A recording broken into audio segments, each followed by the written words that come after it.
If you would be freed from sin and sorrow, if you would taste of that spotless purity for which you sigh and pray, if you would realize wisdom and knowledge, and would enter into the possession of profound and abiding peace, come now and enter the path of meditation, and let the supreme object of your meditation be truth. At the outset, meditation must be distinguished from idle reverie.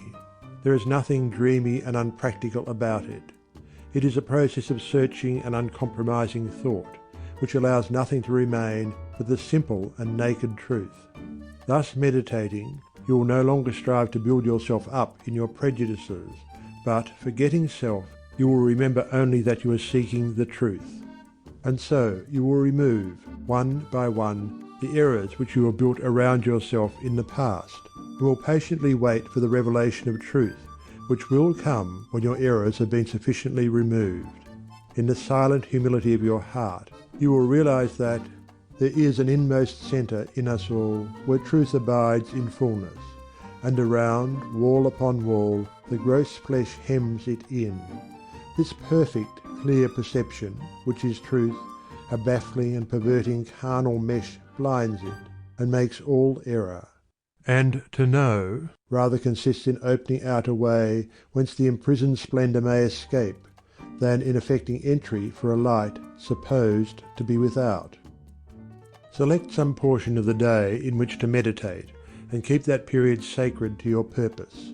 The best time is the very early morning, when the spirit of repose is upon everything. All natural conditions will then be in your favour. The passions, after the long bodily fast of the night, will be subdued. The excitements and worries of the previous day will have died away, and the mind, strong and yet restful, will be receptive to spiritual instruction. Indeed, one of the first efforts you will be called upon to make will be to shake off lethargy and indulgence, and if you refuse, you will be unable to advance, for the demands of the spirit are imperative. To be spiritually awakened is also to be mentally and physically awakened. The sluggard and the self-indulgent can have no knowledge of truth.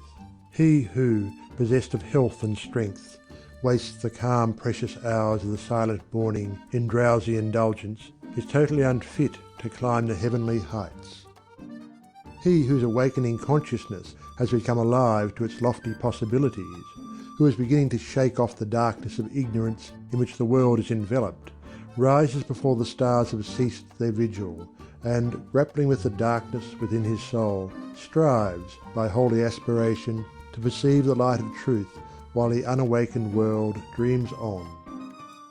The heights by great men reached and kept were not attained by sudden flight, but they, while their companions slept, were toiling upward in the night.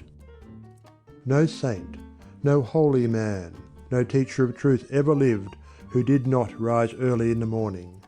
Jesus habitually rose early, and climbed the solitary mountains to engage in holy communion. Buddha always rose an hour before sunrise and engaged in meditation, and all his disciples were enjoined to do the same. If you have to commence your daily duties at a very early hour, and are thus debarred from giving the early morning to systematic meditation, try to give an hour at night, and should this, by the length and laboriousness of your daily task, be denied you, you need not despair, for you may turn your thoughts upward in holy meditation in the intervals of your work, or in those few idle minutes which you now waste in aimlessness. And should your work be of that kind which becomes by practice automatic, you may meditate while engaged upon it.